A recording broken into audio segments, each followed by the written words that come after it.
1年。都是再婚吗？对。有多大的变化呢？你给我们讲讲。结婚之前，他每次去看我的时候，他都会给我买我喜欢吃的东西。然后在过节或者我过生日的时候，他都会提前把礼物给我准备好。在单位的时候，我收的快递是最多的，然后同事都特别羡慕我。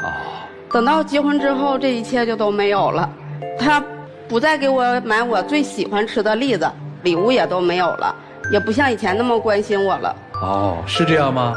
他一开始工作单位下边就有卖的栗子啊，完我那时候我们没结婚呢，我是在家去看他去，只能上单位去看去啊，所以那时候买的也特别方便吧。完后期我们结婚了以后，我也不用说总老上单位去看他去了。哦，我就总在家。因为他要回家了是吧？你想买的时候在哪儿都能买，不想买的话，就是在你跟前你也不会买。嗨。其实我就觉着你这态度变得也不只是这一件事情，还有就是，你春天回去种地的时候，秋天回去收地的时候，在婚前的时候咱俩晚上天天有联系，然后等到婚后的时候，这些就都没有了。给你打电话的时候，你可能会说我很忙，然后有的时候会不接。还有一次就是我给你打电话，你和你朋友正在聊天呢，然后告诉我你等着，我就在那儿等着，等到很晚了10点多的时候，给我发视频告诉我困了，我要睡觉了。那咱俩结婚以后分开的时候都是我忙的时候，我春天秋天我得回去种地，白天我特别忙，完了那个开拖拉机吧声也特别大，接不着电话。你婚前的时候就不忙吗？你婚前的时候就不种地吗？你婚前的时候就没有那些朋友吗？有，但是你说现在你说种地，晚上回家了，吃完饭了，你说朋友来了，你说研究点那个种地了什么的事儿，你说我也不能把他们撵走了，说跟你去。等于您农忙的时候都得回家种地是吧？对。农闲的时候2个人就在一起生活，对，是这意思吗？农闲的时候我们在市里生活。行，这听明白了，这也别解释了吧？就是结婚之前重要的目标是结婚，结婚之后重要的目标就变成了挣钱嘛。其实我觉着都这么说嘛，借口嘛。我和他在一起时间越来越长，我俩也3年多了。我就觉着我俩的观点也有很多不一样的地方。就比如说在花钱上吧，买东西这上，我就觉着喜欢的东西，就是它再贵一点，我也想买，因为毕竟喜欢的东西，然后也可以用的时间长一些，比如衣服也可以穿得久一些。他就不一样，他会花很便宜的钱，然后买一些特别便宜的东西放到那儿，到最后都扔了也没有用。然后就比如他买的那些裤子，没有一条是能穿出去的裤子，然后就会买一堆几十块钱的裤子，然后会买一堆回去。以后您帮他买不就完了吗？是我买那便宜裤子，你说我种地的，有时候说修车就修车，车坏了我就可以去修去，我钻车底就修了，裤子整埋汰了，整上油了，我直接就可以扔了，便宜的扔了我不心疼啊。但你就说你那些裤子吧，除了我给你买的那几条，你有哪条能穿出去？就觉着便宜的东西我就得多买点。还有就是，我就觉得我和他的观点不同的，还有在交朋友上。你记不记着你那个朋友半夜12点给咱俩打电话，是因为在饭店吃饭没钱了，然后半夜12点咱俩都已经睡着了，然后给你打电话跟你借200块钱，当时你微信里没有钱，然后你就特别爽快的答应他了，说的你嫂子有，我让他给你拿。我就想知道你这样的朋友，之前你也跟我说过，他跟你借钱都没还。我就跟你说过几次，别再交这样的朋友。然后你还特别爽快的答应他说你借给他钱。大半夜的，他既然给我打电话了，就说明他很着急。你着急，你就不能把他扔到饭店里去。他着急，你得让他把面子圆过来。他进饭店之前，他不知道他兜里有没有钱吗？他多大的人了？他这种爱占小便宜、不务正业的人，我就觉得你不应该再交往下去了。我跟你说过几次了，你都不听。我就觉得咱俩现在这个年纪了，不是谁都能交的年纪，是择友而交的年纪。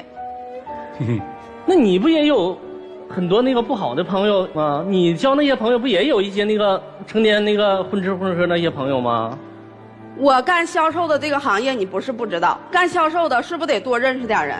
有的时候是朋友拽我说的，你跟我去，我给你介绍几个朋友认识。你干这行，你不得多认识点人吗？我也是这么想的。朋友，我不得处下来之后才能知道他是什么样吗？不见面我知道他是什么样吗？有那几个朋友已经处很长时间，你已经很明确的知道他们那几个人不太好了。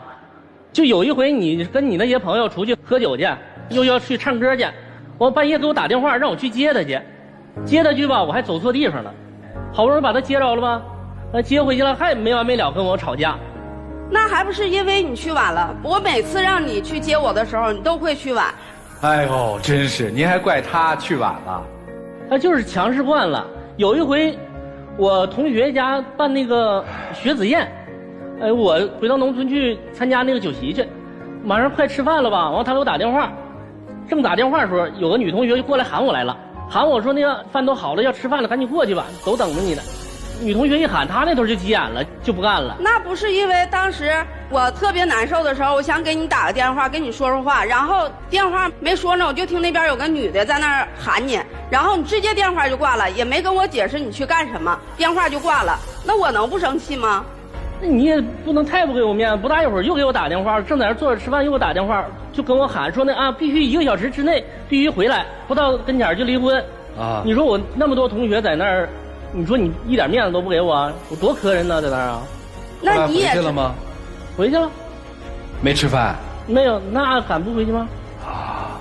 那你也知道，咱俩都是第2次婚姻了。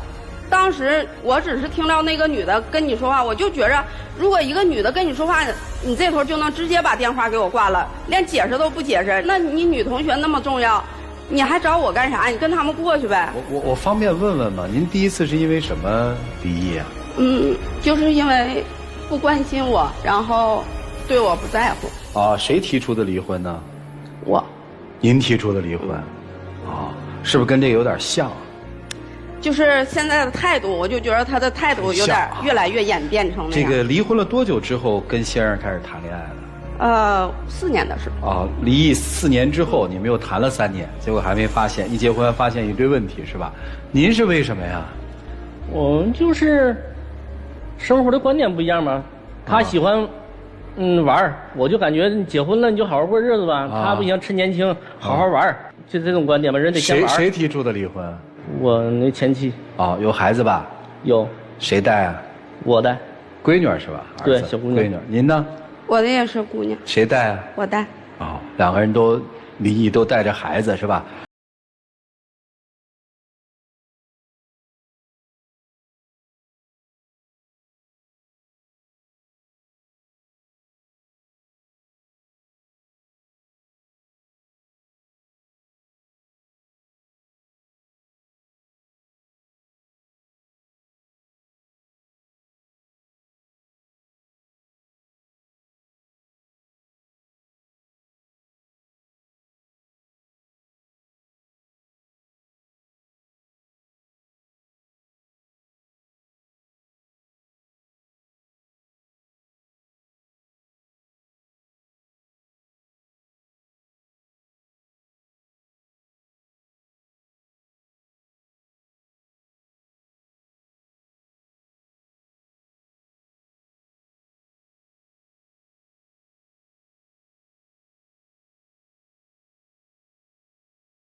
下就完事儿了。因为我也以前也是我找电工，那我直接找电工过得了呗，我找你干啥呀？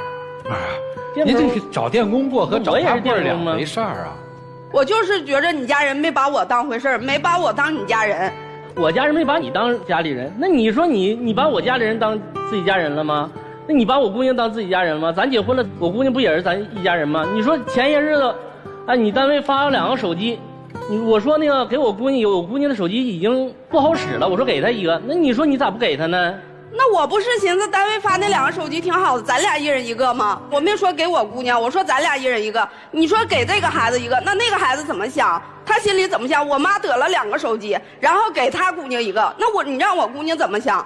我不是姑娘那手机不是不好使了吗？那我不是说我花钱给他买吗？我花1000多块钱不给他买个手机吗？那还想怎么的呀？咱们把这个给他，不就省得再花钱买了吗？早晚不是得买吗？你那手机不用换，是我的手机不用换呢。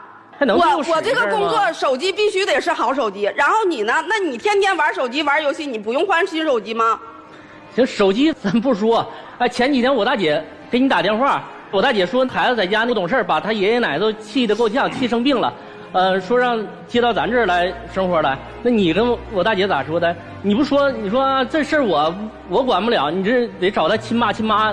让他们自己研究这事儿去。对呀，那必须得找他亲爸亲妈呀。当时咱俩确定恋爱关系的时候，我第一次去你家的时候，我给孩子压岁钱，孩子当时就给我撇回来了。我当时我就觉得孩子是不接受我的，我觉得咱俩在一起会给孩子造成伤害。然后我当时跟没跟你说，我说咱俩别再继续下去了，别处了。当时你死活不同意，你说孩子不会跟咱俩一起过，会一直跟他爷爷奶奶在一起，这不是你说的吗？但是现在不出现状况了吗？他爷爷他奶奶现在不生病了吗？我不寻思，你说孩子都15岁了，他也应该跟他爸在一起生活几年了。那你说咱家现在就是2居室的房子，我为了我姑娘上学方便，然后我在学校跟前给我姑娘租的这个房子，你让这2个孩子在一个房间，他在那玩手机，他在那学习，你觉得他不影响他学习吗？就是不影响他学习的前提下，你说我姑娘得怎么想？她能在那玩手机，我为啥就得在这学习？你让我姑娘高中了，最重要的阶段，他也不总在这儿，他不是住校吗？住校他是不是也得有在这儿的时候啊？有就周6周天呗。你说前几天我把钥匙都给我姑娘了，哎，人家把那个门锁给换了。怎么的呀？那你是在你没跟我商量的前提下，你把钥匙给孩子了？我当然得换了，房子是我租的，我是为了我姑娘上学方便我才租的这个房子。然后你们要来住来，为啥呀？凭啥呀？那不是说凭啥？那咱俩结婚了，咱就是一家人了。一家人，那我姑娘是我的姑娘，那咱俩结婚了，不也就是咱家人吗？当时如果你要不是说孩子不会跟咱俩一起过的话，我也不会和你在一起。我当时跟你在一起，只是说的你对我好，就像我姑娘说的，你对我就像对孩子一样那么宠，所以我才跟你在一起的。你现在给我整出这么多事儿，我当然不愿意了。咱俩现在已经结完婚了，结完婚以后这出现这状况了，孩子爷爷奶奶身体不好了，你我拦一句行吗？等于你进家门之后，跟他家所有人的关系都不好。那现在就是你把这老头带回你那儿生活，让他跟他们那家里也没人，一刀两断，你觉得这事儿可行吗？不可行。那别吵啊，想办法呀。就是他这个态度，我听明白了吗？实际上面说白了就是你跟他家里面人在置气嘛，置气直到最后，反正现在就按婚前的协定来嘛。你们不是谈了3年吗？都没看清楚这个人啊。我俩是认识3年多，然后结婚不到1年，应该是2年的时间。不过这2年的时间，他一直对我挺好的。对啊，那他这个伪装的也太厉害了吧！我就觉得他现在的立场，他家人怎么对我，他没有立场。不是，我现在没听出来他家人怎么对你嘛，小话说了2句嘛，对吧？也就是这样了嘛，我没听出来他家人怎么针对你啊。就你那个气来自于什么呀？我就觉得他这个态度一直是不是觉得他的心没在你这儿，更多的坐向了那个家里呀？我是想，如果他的态度如果要是对我还像结婚以前那样的话，可能会好一些。咱们不因为结婚以前那样不知道是什么样，你所谓的好一些是什么呀？我就觉得我当时嫁给他的时候，我就决定嫁给他的时候，就是因为他对我好，因为之前的那段婚姻就是。那你觉得你对他怎么样啊？我觉得我对他还可以。他对你好吗？他对我好啊。特别好吗？不是说特别好，那你男的对女的好，就是应该的嘛。啊。但是他对我也行了。哎，你老公算是个老实人吧？表面上挺老实的。实际上呢？实际上我就觉得他有的时候他会耍一些心眼儿。比如说？比如说在他家的事情上。所以你还是觉得他的心没跟你在一起嘛？这大概就是再婚家庭的困难嘛，就是每个人都在拨弄着自己的那个小算盘嘛，算的都特别精嘛，是不是这意思啊？我听来听去。其实我也不是说让他在金钱上怎么样，我能嫁给他就是因为他对我好。不，然后我也因为这个事儿是变的嘛，咱别刻舟求剑嘛。先生说的特别现实嘛。我过去是要到单位看你的，因为我们只能在单位见。你单位楼下有卖栗子的，我给你买。现在我农忙的时候我回家了，我平常咱俩是住在一起的，我们生活在一个屋檐下，我咋还给你天天买栗子嘛？那为啥就他的行为就变了嘛？那是个日常生活，那是要去约会嘛？是不是啊？他那会儿去看你是不是约会啊？现在不是日常生活吗？您提了要求，人家不也买了吗？所以你对那个的期望值是不是过高了？你对所谓好的标准是不是你的期望过高了？这是其一。其二是打你们结婚开始，是不是两个家就没有合在一起呀？没有，一直是他在我。对吧？因为各自心里面都有一些小算盘嘛，还是那个嘛，各自都在算自己的账嘛。